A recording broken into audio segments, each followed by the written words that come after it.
So.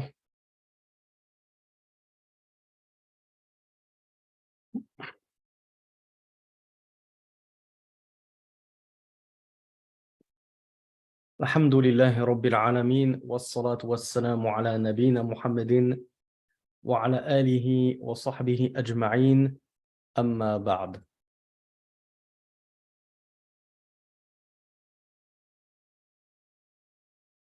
J'espère que vous allez tous bien.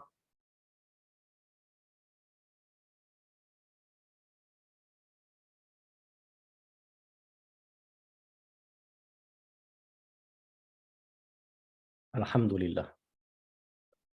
Alors mes frères et sœurs, je vous propose d'attaquer sans plus tarder le tafsir de sourate Al-Ma'oun. C'est quoi Al-Ma'oun?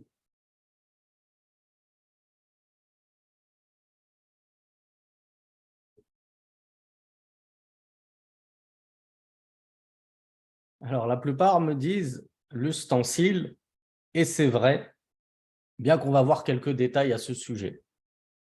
Alors cette sourate Al-Ma'oun, elle a de spécial et de spécifique qu'elle est descendue, selon certains savants, en partie à la Mecque et en partie à Médine. Donc les premiers versets à la Mecque et les seconds et les derniers versets à Médine. Et vous allez voir pourquoi.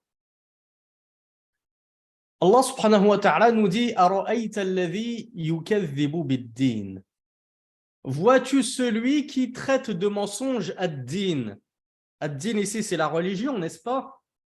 Il traite de mensonge la religion.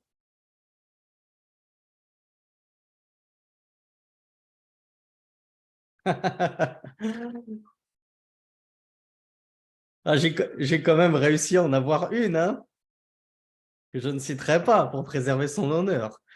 On a dit, souvenez-vous, on l'a étudié dans je ne sais plus quelle sourate, ben, dans la Fatiha, Maliki Yawmiddin, Ad-Din, bien sûr que c'est la religion, mais Ad-Din, ça veut dire quoi aussi? Il y a plusieurs sens à ce mot-là. Et la plupart d'entre vous, vous n'avez pas été piégés, vous m'avez dit la rétribution. Donc ici, il s'agit de le jour de la rétribution. Yukadhibu bid-din, c'est-à-dire, n'as-tu pas vu celui qui traite de mensonge le jour des comptes? Le jour où Allah subhanahu wa ta'ala va nous demander des comptes pour nos œuvres. Donc en fait, cette personne-là mécroit au jour dernier. Savez-vous de qui il s'agit? C'est qui cette personne qui est visée dans ce verset?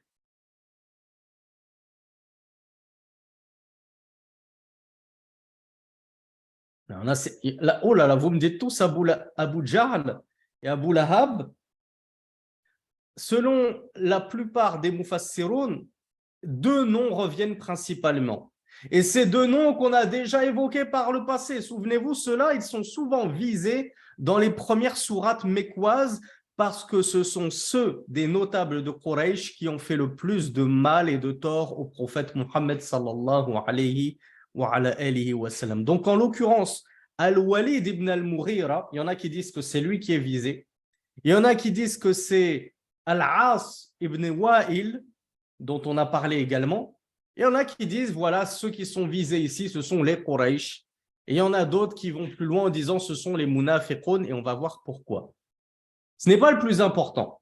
Le plus important, c'est que, voilà, de toute façon, quiconque mécroit au jour dernier, est-ce qu'il y a moyen qu'il soit musulman, mes frères et mes sœurs? Est-ce que sur un malentendu, il pourrait rentrer au paradis s'il a reçu l'appel de l'islam et que malgré tout, il refuse de croire au jour dernier, il se dit c'est trop gros ça. Moi, je veux bien croire en Allah, je veux bien croire au prophète Mohammed, mais la résurrection quand même, sortir des tombeaux et tout, on n'est pas dans un film. Il n'y a aucun moyen que celui qui rejette cette croyance entre au paradis, parce que ça fait partie des 6 piliers de la foi. En plus de mécroire en la résurrection, celui-ci, nous dit Allah dans le verset numéro 2, celui-ci, c'est celui qui repousse al-yatim, l'orphelin.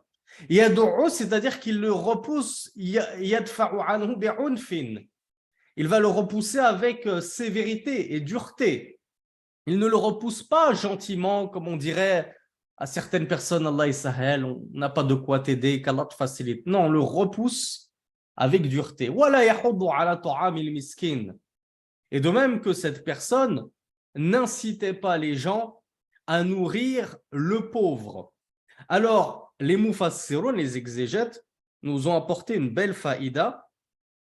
Pour quiconque la médite, on serait en mesure de la trouver soi-même, cette faïda. À votre avis, mes frères et mes sœurs, lorsque vous n'incitez même pas les gens à faire le bien, ou plutôt, oui, vous n'incitez pas les gens à faire le bien, est-ce que vous-même, vous allez le faire le bien généralement? En général, celui qui ne préconise pas les bonnes œuvres, qui n'appelle pas aux bonnes œuvres, c'est généralement parce qu'il a un cœur noir et donc lui-même ne le fait pas ce bien-là. Parce qu'en général, parfois, on a envie de faire du bien, on a envie de faire des hasanat, mais on n'a pas les capacités. Alors du coup, pour essayer de gratter de la récompense, on va enjoindre les autres de faire ceci. Moi, je sais que pendant Ramadan, je n'arriverai pas à faire une khatma, je suis trop occupé. Mais au moins, je vais motiver mon père, ma mère, mon fils, ma soeur, ma femme et mes voisins à faire des khatmas. Je les motive. Khatma, ça veut dire terminer le Coran en entier. Ça vous fait penser à un hadith, ça? Le fait d'indiquer un bien, c'est quoi la récompense de celui qui indique un bien?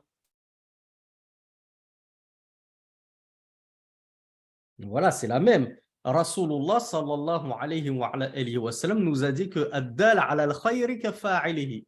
Celui qui indique un bien est comme celui qui l'a fait. C'est-à-dire que toi, même si tu ne fais pas ce bien, le simple fait que tu aies motivé quelqu'un à faire ce bien, tu auras la même récompense que lui. Donc, si déjà tu ne motives même pas les gens, ça laisse à supposer que toi-même, tu ne fais pas de bien. Donc, cette personne-là, elle mécroit au jour des comptes.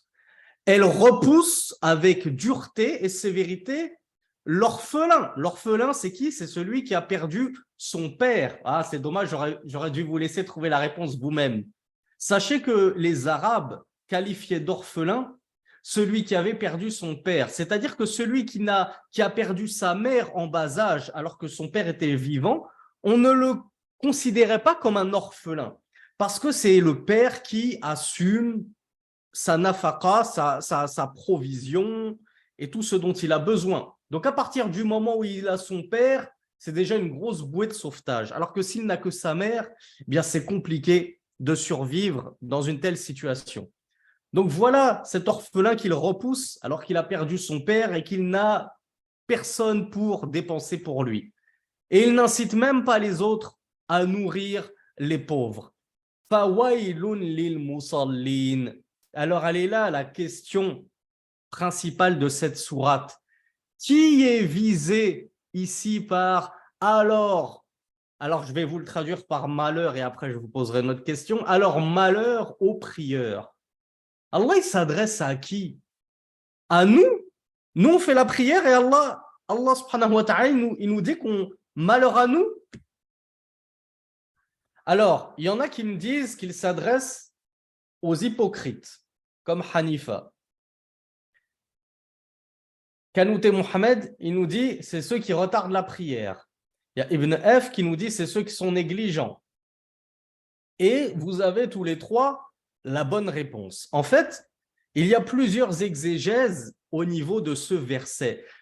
Certains exégètes disent que Allah ici il s'adressait aux hypocrites. Et c'est pour ça que certains voient que la fin de cette sourate, elle est médinoise, parce qu'Allah, ici, il s'adressait principalement aux hypocrites. Je crois qu'on l'a vu dans un cours sur les 3 fondements, ou bien Al-Mulakhas al-Fiqhi, sur ma modeste chaîne YouTube. Qui se souvient quand est-ce que Alors, on va y aller par étapes. Quand est-ce que la prière elle a été instaurée en islam?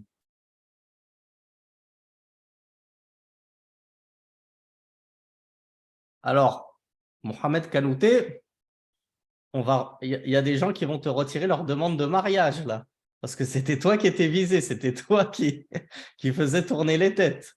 Si tu me dis que la prière elle a été instaurée à Médine, très mauvaise réponse. Alors bravo à Toria, Nusayba, mauvaise réponse. Bravo à Ibn F. Bravo à Adil. Ahmed, mauvaise réponse. Alors, je ne vais pas lire tout. La prière, elle a été instaurée, c'est-à-dire la prière obligatoire, hein, elle a été instaurée lors de l'avènement qui s'appelle Al-Isra wal-Mi'raj, le voyage nocturne du messager d'Allah sallallahu alayhi wa sallam et son ascension jusque Sidr al-Muntaha, le jujubier de la limite, que certains traduisent par le lotus de la limite, parce qu'il me semble que jujubier et lotus, c'est la même famille de fleurs. Et il a eu une conversation avec Allah et même avec Moussa alayhi salatu wassalam, au sujet de la prière. Au début, c'était 50 et ça a été diminué à 5. Je vous la fais courte parce qu'on a vu tout ça. On l'a vu normalement, donc je suis triste d'avoir des mauvaises réponses. Ça veut dire qu'il y en a qui ne suivent pas les cours. C'est triste, c'est malheureux. Du coup, la prière, elle a été instaurée durant la période mécoise, puisque Al-Isra ou Al-Mi'raj, ça a eu lieu, on l'a dit, 3 ans avant l'Hégire, donc en l'an 10, comme nous l'a dit la sœur Toria. Donc, prière égale rituel sous la période mécoise. Mais Al-Jama'a, la prière en congrégation, quand est-ce qu'elle a eu lieu? Alors, change de clavier, Mohamed Kanouté, si c'est de la faute du clavier.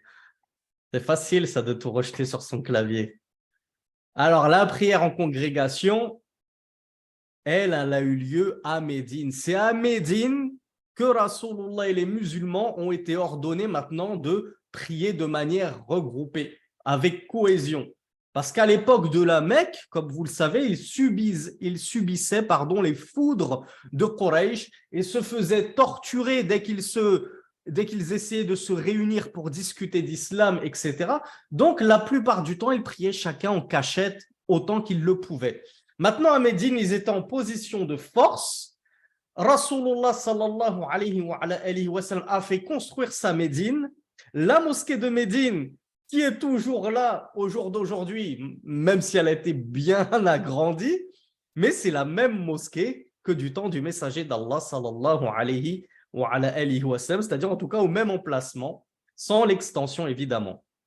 Donc à partir du moment où ils étaient chez eux, en terre d'islam, à Yathrib, qu'on a renommé par la suite Médine, Madinatul Rasoul, eh bien là, ils ont été ordonnés de prier en congrégation. C'est ça la prière al-Jama'a.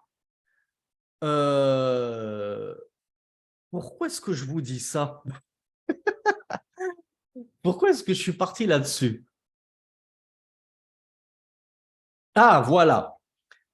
Prière en congrégation, comme le rapportent les sahaba eux-mêmes, les compagnons du messager d'Allah, sallallahu alayhi wa sallam, ils disaient ne délaisser la prière en congrégation, c'est-à-dire durant l'époque médinoise, que ma'loumun nifaq, que celui qui était connu pour son hypocrisie. Et savez-vous qu'est-ce qu'a dit le messager d'Allah sallallahu alayhi wa sallam sur les prières du Fajr et du Aïcha?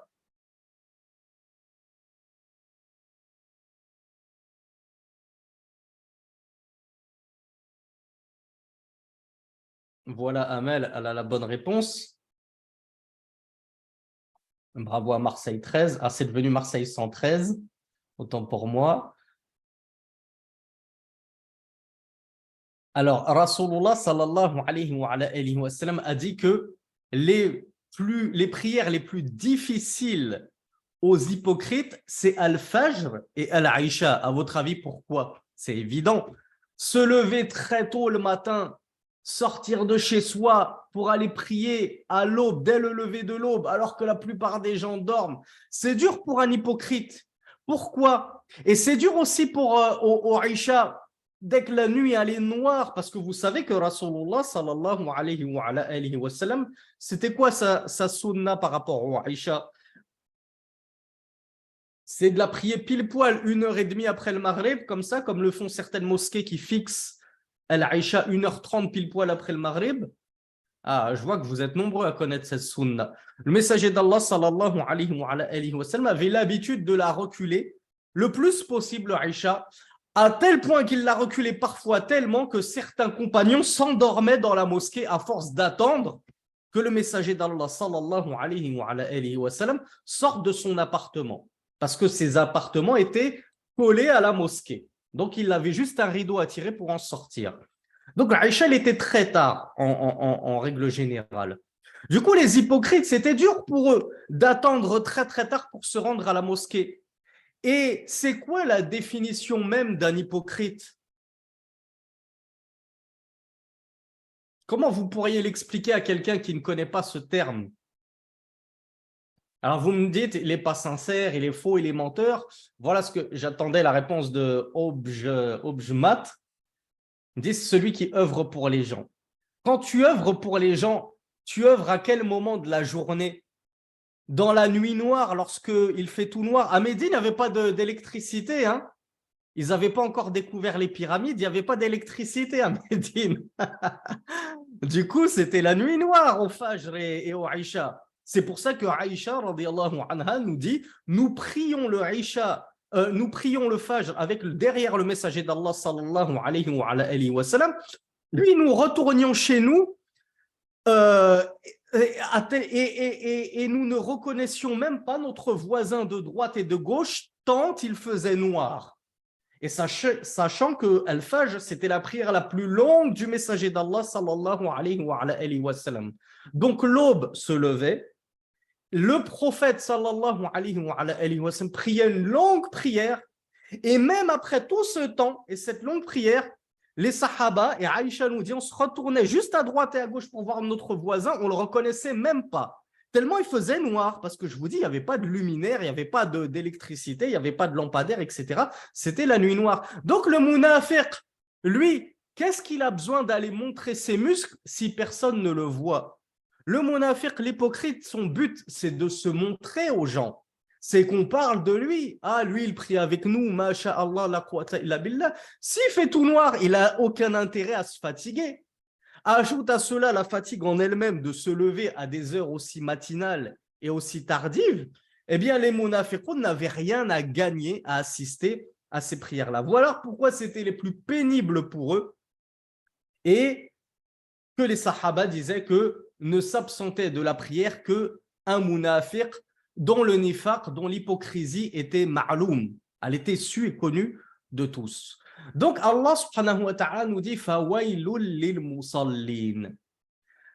Celui qui prend ce verset dans le contexte des versets juste au-dessus, eh bien il en déduit qu'Allah ici il s'adresse aux kuffar et notamment aux munafiqun. Ceux parmi les kuffars qui faisaient semblant de prier avec les musulmans. Puisqu'on a dit qu'au début, c'est de qui il s'agit? C'est quoi le premier verset? Il concernait qui? Il concernait les musulmans qui traitent de mensonges le jour de la rétribution. Ça existe, un musulman qui ne croit pas au jour de la rétribution. Ça n'existe pas. Donc, on a vu le début de la sourate, il concerne certains kuffars, voire les kuffars de manière générale. Il n'y a pas de souci. Donc, après, Allah il nous parle de ceux qui prient. Donc, il y a une cassure, puisque les kuffars ne prient pas. Donc, on en comprend, selon cette première exégèse, qu'il s'agit des munafiqun, ces hypocrites qui, au fond d'eux-mêmes, ne croient pas en la vie future, ils ne croient pas en la résurrection, et en même temps, pour éviter l'épée, le coup d'épée sur la nuque, et bien se faire voir par les musulmans, eh bien, ils assistaient à la prière avec les musulmans, mais ils y assistaient kusala, avec fainéantise, comme nous le dit Allah subhanahu wa ta'ala, dans un autre verset. Donc ça, c'est l'exégèse la plus connue. Il s'agit ici des munafiqun. Mais attention, mes frères et mes sœurs, ça ne va pas vous faire plaisir, ou en tout cas, ça risque de vous faire peur si vous n'étiez pas au courant. Mais tant mieux, parce que ça fait du bien de se faire peur. Ça rebooste. Il y a beaucoup d'exégètes qui ont interprété ce verset et ils se basent sur des athars, ils ne se basent pas sur n'importe quoi, ils se basent sur des propos de compagnons qui ont interprété ainsi ce verset en disant, comme vous l'avez dit vous-même, qu'il s'agit des musulmans qui retardent la prière, qui la font sortir de leur heure. Et alors Allah subhanahu wa ta'ala nous dit Alors, je regarde une question qui me trouble. Alors, il y a Mohamed qui me dit, mais on n'a jamais forcé quelqu'un à se convertir. Pourquoi tu as dit ça avec l'épée? Je te renvoie au cours d'hier, Mohamed.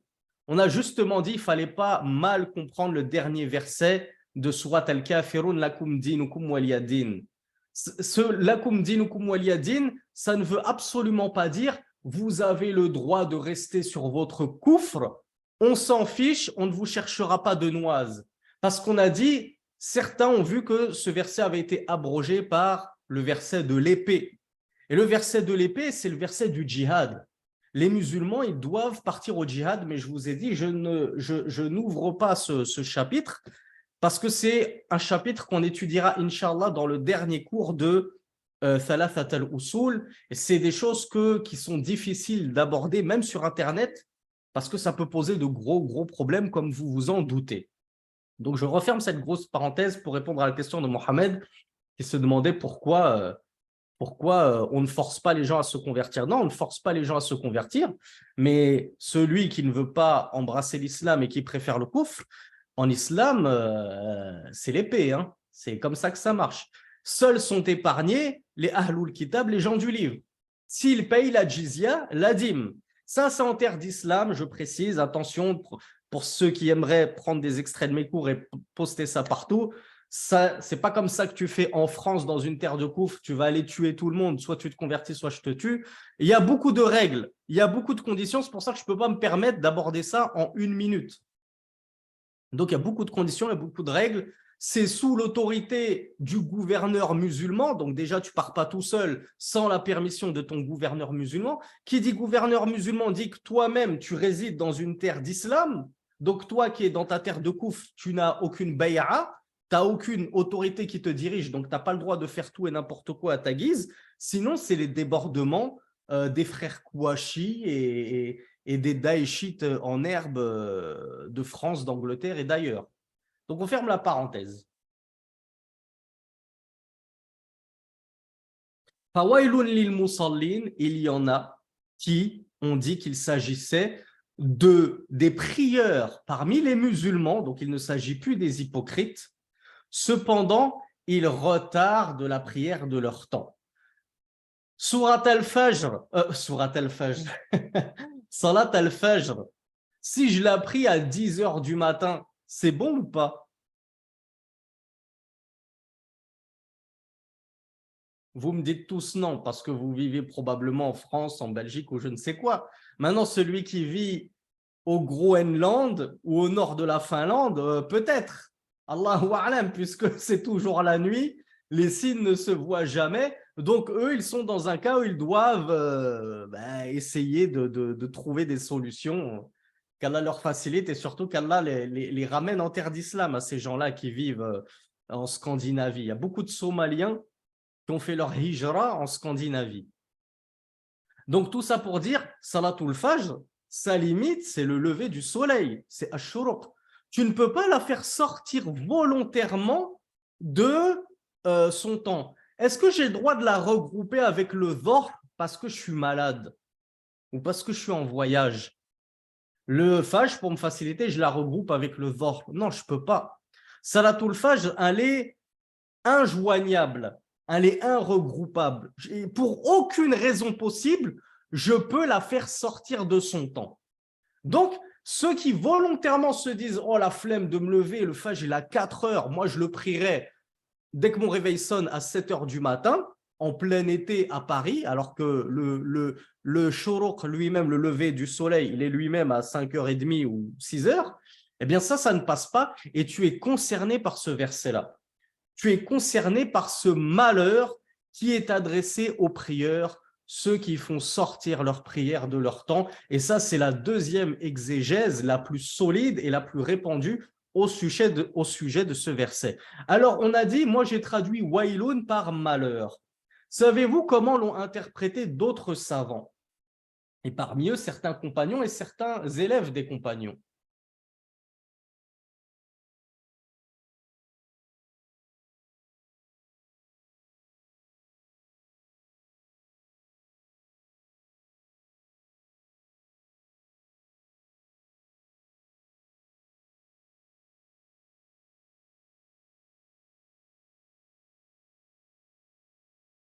Alors, il y a un iPhone 11 Pro de Mohamed qui se rapproche, Abdelmajid qui se rapproche, et peut-être qu'ils se rapprochent parce qu'ils ont écouté un de mes cours, je ne sais plus c'était lequel, où j'avais fait ce lapsus. J'avais dit c'était un fleuve de l'enfer et j'en profite pour le rappeler. Prenez toujours l'habitude de regarder mes descriptifs. Lorsque vous regardez mes vidéos sur YouTube, pensez toujours à checker le descriptif parce que parfois, moi, mes cours en général, je ne les prépare pas plus que ça. Il y a une grande part d'improvisation. Du coup, ça m'arrive de faire des lapsus, de commettre des erreurs. Et lorsque je me réécoute et que ça me pique les oreilles, je me rectifie toujours en descriptif.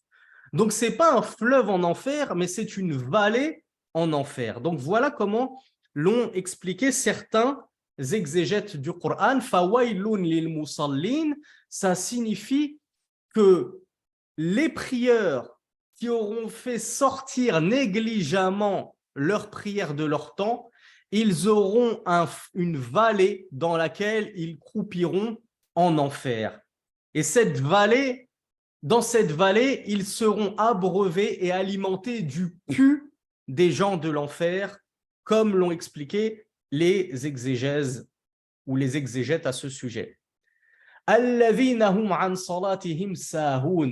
Donc, c'était l'explication du verset précédent, verset numéro 5, ceux qui sont négligents quant à leur prière. Alors, on a les deux explications possibles. Ceux qui sont négligents quant à leur prière, bien ce sont les hypocrites parce qu'ils ne prient que en pleine journée pour se montrer.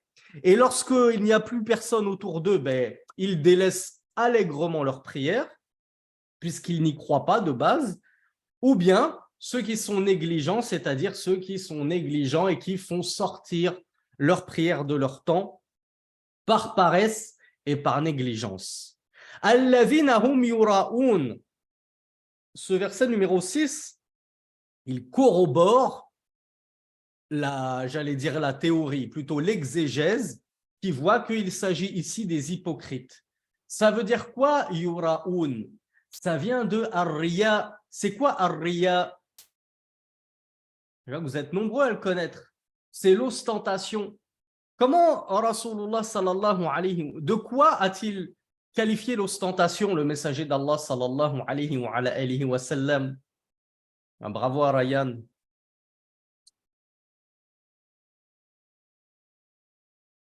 Bravo à Foued. Bravo à Amal. Le messager d'Allah sallallahu alayhi wa sallam a dit: ce que je crains le plus pour vous, c'est le shirk mineur. Il nous a dit l'ostentation, c'est le shirk mineur.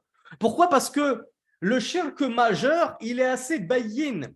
Adorer une statue, voilà le messager d'Allah sallallahu alayhi wa sallam, il a passé 13 ans à la Mecque à éduquer ses compagnons sur ce qu'était que le shirk. Donc le shirk majeur, c'était assez bayyin, c'était assez clair pour ses compagnons. Par contre, le shirk mineur, il est pernicieux. Et le shirk mineur, c'est celui qui petit à petit finit par te faire tomber dans le grand shirk. Et parmi le shirk mineur, il y a l'ostentation. Alors à votre avis, c'est logique. Pourquoi le shirk mineur, c'est de l'ostentation? Alors il y a Yas qui se rapproche de la bonne réponse. Bravo à Saïba. Bravo à Adil. Vous êtes nombreux à avoir la bonne réponse. C'est tout simplement parce que l'ostentation, c'est le fait d'œuvrer pour les gens. Du coup, dans ton adoration, par exemple la prière, eh bien, au lieu de la prier uniquement pour Allah, tu vas la prier un peu pour Allah et aussi pour les gens. Donc, comment ça s'appelle faire une adoration pour Allah et pour un autre qu'Allah? Ça s'appelle du shirk. Ça s'appelle associer autre qu'Allah à Allah subhanahu wa ta'ala dans ton adoration. Voilà pourquoi le messager d'Allah l'a qualifié de shirk, mais c'est du shirk mineur. Parce qu'en général, moi je vais prier après l'Aïcha, je vais faire 4 raka'a pour impressionner ma femme, pour qu'elle se dise: ah, mashallah, j'ai épousé quelqu'un de pieux. Mais cette prière, en réalité, c'est pour Allah que je la destine, c'est pas pour ma femme. Mais j'ai quand même envie que voilà, ma femme demain me prépare un beau petit déjeuner à l'américaine pour me récompenser pour ce long qiyamul layl. Donc il y a une petite intention qui a glissé un petit peu.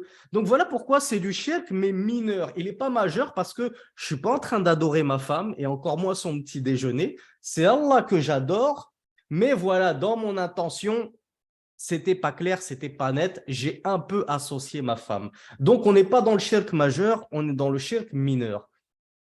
Et ça vaut pour tout ce qui est ostentation dans n'importe quelle adoration. Et ces gens-là, alladhina hum yura'un, principalement ces hypocrites, yamna wa yamna'un al-ma'un. Ils interdisent al-ma'un. Je vous ai demandé en introduction qu'est-ce que c'était que al-ma'un. Vous m'avez tous dit l'ustensile et effectivement, c'est comme ça que c'est expliqué et traduit dans la plupart des Qur'ans en français. Et savez-vous quelle était l'interprétation d'Ibn Omar, radiyallahu anhu? Et je crois que c'était aussi celle de Ali. Alors non, c'est pas l'aide. Ils l'ont interprété comme étant la zakat. Ils ont dit ils refusent le ma'oun, c'est-à-dire ils refusent de donner la zakat. Mais forcément, s'ils sont hypocrites, ils ne risquent pas de donner la zakat. Ça, c'est le tafsir d'Ibn Omar. Je ne sais plus si c'était de Ali aussi. Et la plupart des autres mufassiroun, ils ont dit que c'était l'ustensile. Pourquoi? Parce que les hypocrites, est-ce qu'ils aimaient les musulmans? Non. Ils détestaient les musulmans. Toi, Akhi, et toi, Orti, quand tu détestes déjà ton frère en islam et ta sœur en islam, ce qui est grave, c'est très grave.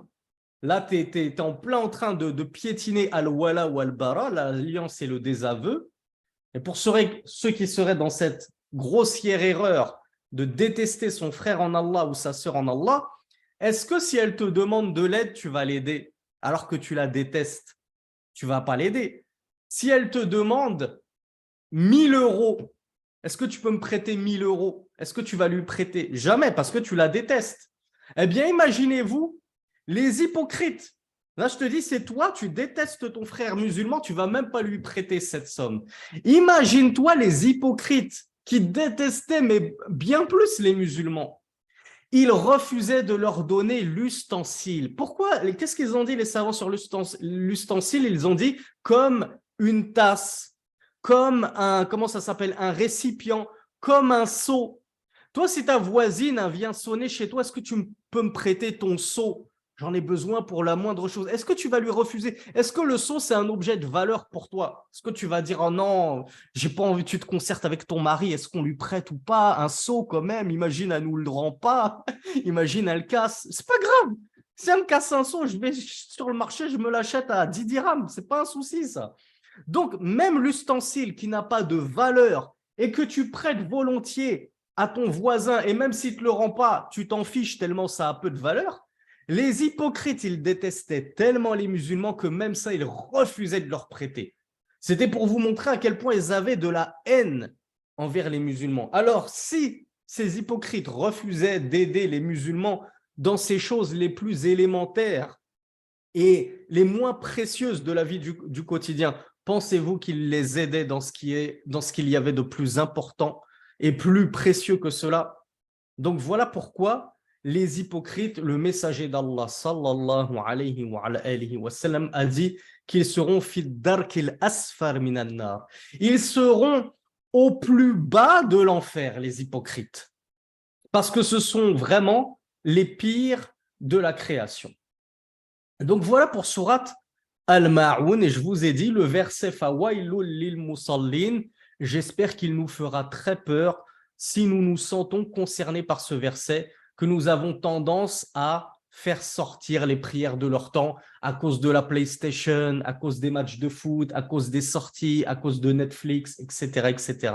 Il se peut que nous soyons concernés par ce verset et que nous goûtions au feu de l'enfer parce qu'on fait sortir la prière de son heure. Alors, si tel est le châtiment qui est susceptible de toucher quelqu'un qui fait la prière, mais que de temps en temps, par négligence, il la fait sortir de son temps, que dites-vous, mes frères et mes sœurs, de ceux qui ne font même pas la prière de base?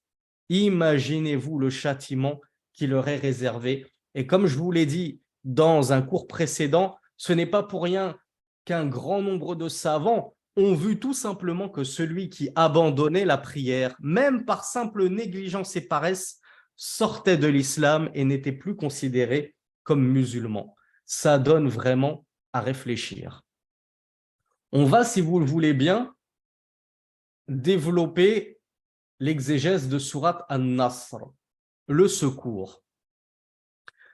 Surat An-Nasr, à votre avis, elle est mécoise ou médinoise?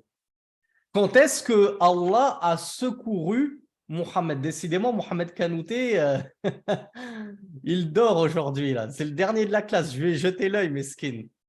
Je vais devoir faire mes ablutions et il va prendre son roussel avec mon eau. Non, je plaisante parce que j'ai toujours dit Allahumma barik. Mais Mohamed, prends-toi un peu un bon jus d'orange, prends-toi des vitamines parce que là, c'est la dégringolade. Donc, mais tu n'es pas le seul, Mohamed. Il y en a beaucoup qui me disent, elle est mécoise, alors que je vous ai posé la question, quand est-ce que Allah a secouru Mohammed sallallahu alayhi wa sallam? Si vous me dites à la Mecque, alors dites-moi quand précisément il a secouru Mohammed sallallahu alayhi wa sallam à la Mecque? À quel moment? Et pourquoi Rasulullah aurait fait la hijra? Pourquoi aurait-il émigré si Allah l'avait secouru à la Mecque? Donc on est tous d'accord, j'espère. Allah a apporté son secours à Muhammad sallallahu alayhi wa sallam, non seulement à Médine, mais qui plus est, et plus particulièrement dans les dernières années de l'époque médinoise. Donc forcément, Surat An-Nasr, elle est purement médinoise, à tel point qu'il y a j'allais dire consensus, je vous rappelle que j'ai dit que c'était une erreur et que je faisais fréquemment, c'était de traduire ijma' par consensus, alors que consensus, ça signifie l'écrasante majorité, ce qui se traduit en arabe par jumhur.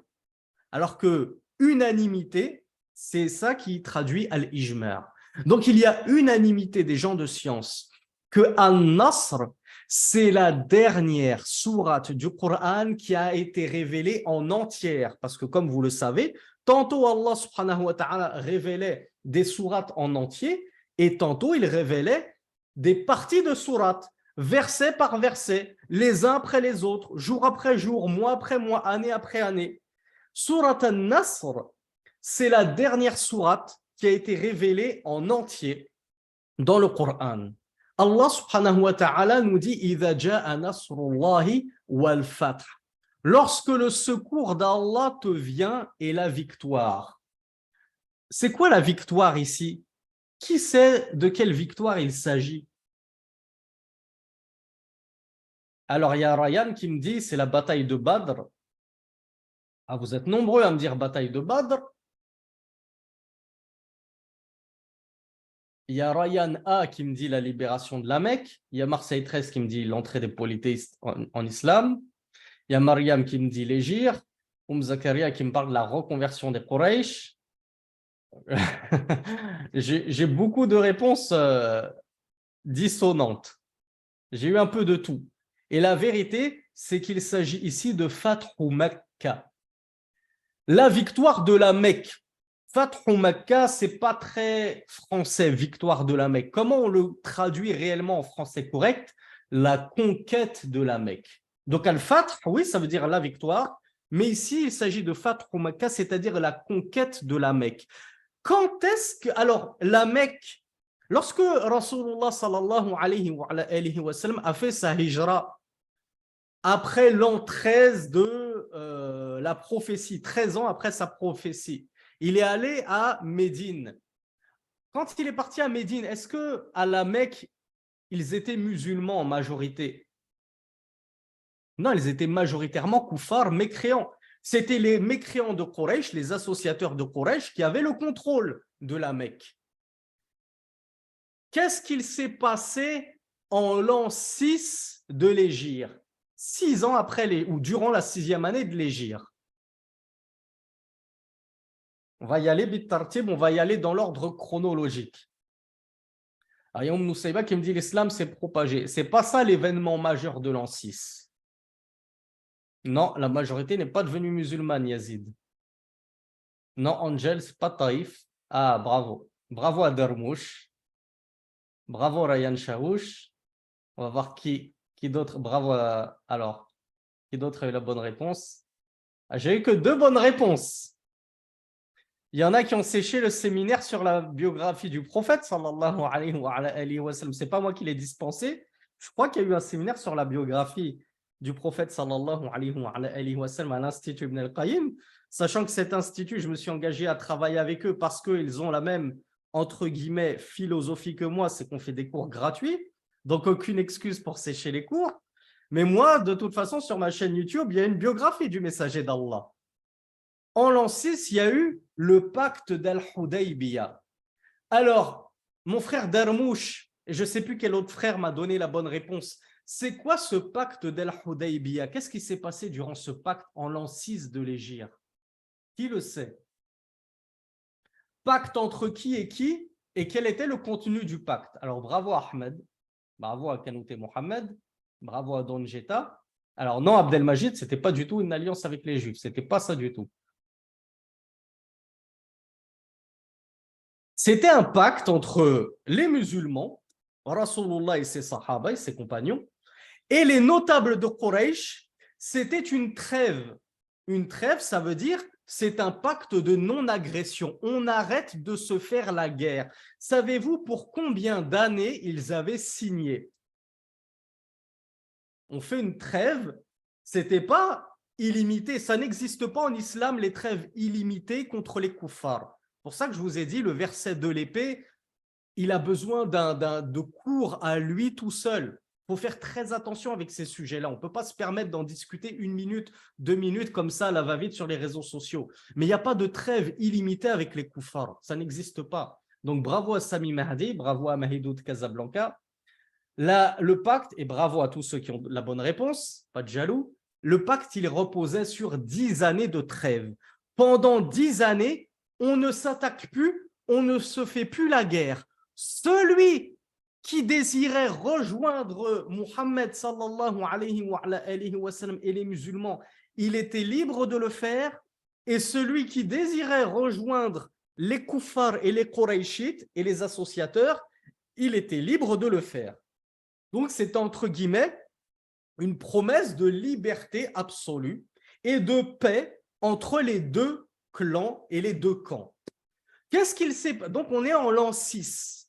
Qu'est-ce qu'il s'est passé juste avant la conquête de la Mecque? Qui a eu lieu quand, la conquête de la Mecque? Qui le sait? En quelle année de l'Hégire? Parlez-moi en année hégirienne, parce que les années miladi, ça ne me dit rien. Voilà, en l'an 8. En l'an 8 de l'Hégire, il y a eu la conquête de la Mecque. Savez-vous quelle a été la cause de la conquête de la Mecque? J'ai vu la cause, il y a quelqu'un qui me l'a apporté, mais je vais voir s'il y en a d'autres qui connaissent la bonne réponse. C'est Ama qui m'a apporté la bonne réponse, Allahumma barik. Alors bravo à Amal, bravo Oumnou Saïba. Bon, je pense qu'en vous parlant de ce pacte et de cette trêve, je vous ai mis sur la voie. Il y avait le clan des Banu Bakr, la tribu de Bakr, qui était ralliée un petit peu à Quraysh, qui faisait partie des associateurs. Et il y avait Khuza'a, qui étaient eux ralliés aux musulmans. Et Banu Bakr, certains hommes de Banu Bakr ont tué un homme de Khuza'a parmi les musulmans. Et lorsque ça arrivait, eh bien, c'était ensuite toutes les tribus qui se faisaient la guerre. Donc, la guerre a éclaté entre ces deux tribus, une tribu qui était rattachée aux musulmans et une tribu qui était rattachée aux associateurs. Mais c'est la tribu des associateurs qui a brisé le pacte. C'était un pacte, on n'a plus le droit de se faire la guerre, on n'a pas le droit de s'entretuer. Ils ont brisé le pacte. Et plus que cela, Quraysh eux-mêmes de la Mecque étaient venus prendre la défense de Banu Bakr parmi les associateurs et ils les ont aidés dans la transgression et dans le combat contre les Khuza'a. Et du coup, des musulmans sont allés voir le messager d'Allah sallallahu alayhi wa et ça s'est passé près de la Mecque jusqu'à ce qu'ils aient acculé les musulmans de Banu Bakr jusque dans les limites du haram. Ils leur disaient, on se trouve dans le haram, on se trouve dans le haram. Et ils leur ont dit, on s'en moque. Ils les ont tués malgré tout, ils ont violé leur engagement. Donc, qu'est-ce qu'il s'est passé des gens sont allés voir le messager d'Allah, en tout cas un homme est allé voir le messager d'Allah et lui a dit, ils ont trahi leur serment. Et alors c'est là que le messager d'Allah sallallahu alayhi wa sallam, avec l'ordre d'Allah subhanahu wa ta'ala, qui lui a permis d'aller partir contre Quraysh à la Mecque pour les combattre. Ils ont combattu les associateurs. Alors ils les ont combattus. Est-ce qu'il y a eu des morts? Est-ce que c'était un véritable combat? Ou bien c'était ce qu'on appelle une razwa sans combat? C'est-à-dire c'était une expédition militaire sans combat, alors que le mot militaire désigne généralement un combat sanglant. Eh bien, pourquoi Allah Azza wa Jal nous dit que c'est une victoire éclatante? C'est parce que le messager d'Allah sallallahu alayhi wa sallam, il est rentré à la Mecque et Allah subhanahu wa ta'ala a humilié ses ennemis. Ils se sont rendus sans même combattre.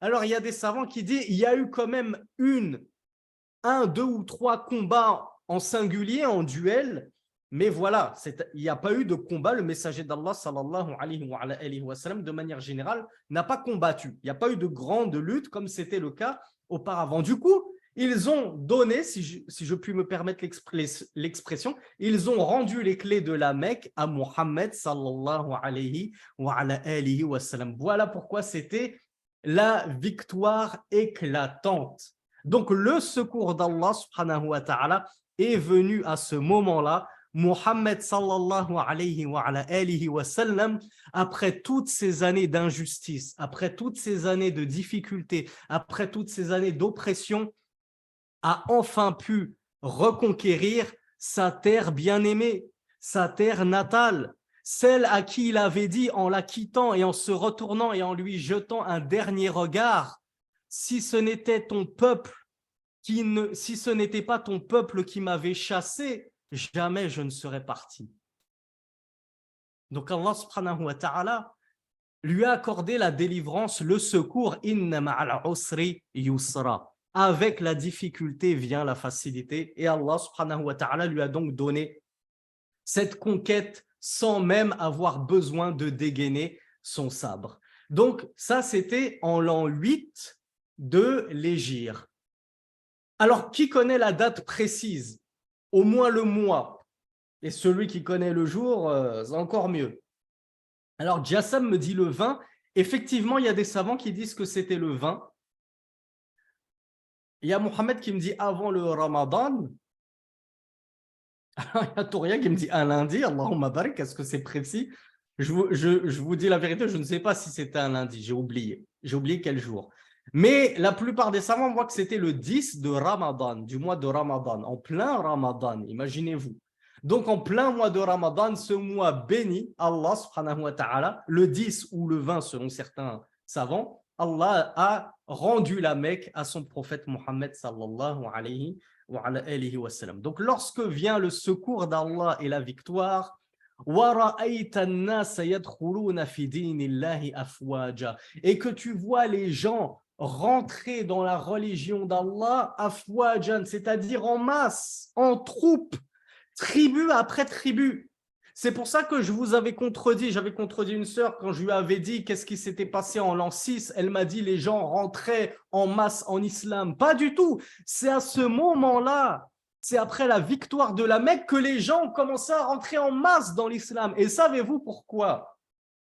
Savez-vous pourquoi ils sont rentrés en masse? Savez-vous ce que se disaient les Arabes les uns les autres en observant de loin comme ça les escapades de Muhammad sallallahu alayhi wa sallam? Alors bravo à Adil qui m'a donné une bonne réponse. Les Arabes, ils se disaient, si Muhammad sallallahu alayhi, après la victoire de la Mecque, les Arabes se sont dit, si Muhammad sallallahu alayhi wa sallam a triomphé de Quraysh alors qu'ils avaient été protégés contre Abraha, c'était qui Abraha?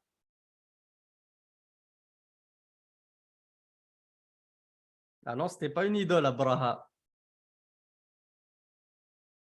Ah, bravo Sami.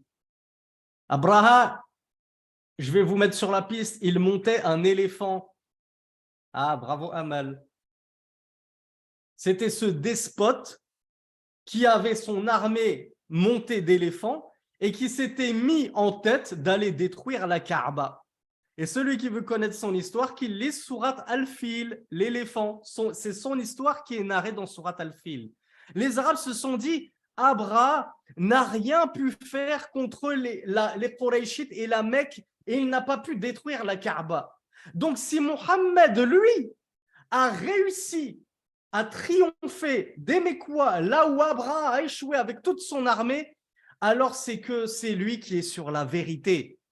Et alors c'est pour ça qu'ils ont tous embrassé l'islam en masse. Ils venaient de toute la péninsule arabique et principalement du Yémen. C'est là où toutes les tribus du Yémen ont commencé à rejoindre le messager d'Allah en masse et à rentrer dans l'islam. Et alors là, après la Fathu Makkah, la conquête de la Mecque, il a été rapporté que lors du pèlerinage d'adieu du messager d'Allah, combien ils étaient? Savez-vous combien il y avait de musulmans au moment du pèlerinage d'adieu du messager d'Allah sallallahu alayhi wa sallam?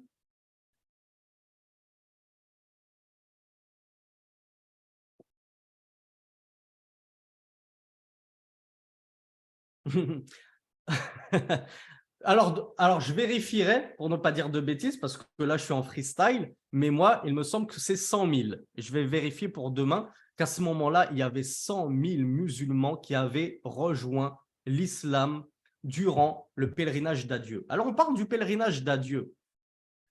Fasabbih bihamdi rabbika wastaghfir innahu kana tawwaba. Alors, purifie par la louange de ton Seigneur, purifie-le de toute imperfection. On a vu ce que c'était que sabbih, glorifie-le par la louange, ton Seigneur, et demande-lui pardon. Il est certes le grand accueillant au repentir. Ce verset, qu'est-ce qu'il annonçait? Je vois que vous êtes nombreux à le savoir. Il y a Toria, il y a Boussou, il y a Marseille 13, il y a Rawa, vous êtes très nombreux. Il y a Majda, vous êtes très nombreux à connaître la petite histoire qui se cache derrière. Alors, on va essayer de vous la faire en version courte parce qu'il ne reste que 3 minutes. Je sais que vous avez une prière du Maghreb qui vous attend. Ce verset-là, il n'est pas anodin. Proclame la louange de ton Seigneur par sa gloire et demande-lui pardon. Pourquoi? Déjà, on a vu qu'est-ce que c'était qu'al-hamd. Fasabbih bihamdi rabbika. La louange. C'est quoi la louange? Qui peut me rappeler les deux synonymes de louange en français? Qu'est-ce que ça signifie louanger quelqu'un? Bravo. Alors, qui c'est qui va apporter la réponse, le premier ou la première? Donjeta. Bravo Donjeta et bravo Amal. Deux premières à m'avoir apporté. Bravo à Samit. Vous voyez, quand je vous dis que les sœurs, elles sont au taquet, plus que les frères. Deux termes qui définissent la louange, c'est les éloges, athana, wa shukr, et le remerciement. Donc Allah ici, il est en train de nous demander, il est en train de demander à son messager d'Allah, il est en train de demander à son messager de lui faire ses éloges et de le remercier. De le remercier pourquoi? Ben justement, pour ce raffermissement, pour cette victoire éclatante et la conquête de la Mecque. Cheikh Ibn Sa'di, il nous rapporte deux faïdas énormes. Il nous dit, il y a dans ce dernier verset deux indications. Je vais vous laisser les trouver. Trouvez-moi la première indication. Lorsque je remercie Allah subhanahu wa ta'ala, qu'est-ce qu'Allah fait lorsque je suis reconnaissant? Wala in shakartum la azidannakum. Et si vous êtes reconnaissant, je vous rajouterai. Donc ici, Allah a ordonné à son messager de lui être reconnaissant. Cheikh Ibn Sa'di nous dit, ceci est une indication qu'Allah va rajouter en conquête au messager d'Allah et à l'islam. Et effectivement, est-ce que les conquêtes de l'islam se sont arrêtées avec la mort du messager d'Allah sallallahu alayhi wa sallam? Que nenni, au contraire, l'islam n'a cessé de se développer et de se propager jusqu'à ce qu'il aille jusqu'en Andalousie. Subhanallah. Et les conquêtes de Omar, sous le califat de Omar ibn Khattab, ça n'a fait que se propager. Donc, le messager d'Allah s'est montré reconnaissant, sallallahu alayhi wa sallam. Alors Allah lui a rajouté. pour sa umma, pour sa communauté en conquête. Première faïda, première ishara, première indication dans ce verset. Deuxième indication, wastaghfiruhu. Al-istighfar, savez-vous quand est-ce qu'il est requis dans les adorations? Quand est-ce que tu fais du istighfar généralement dans ta prière?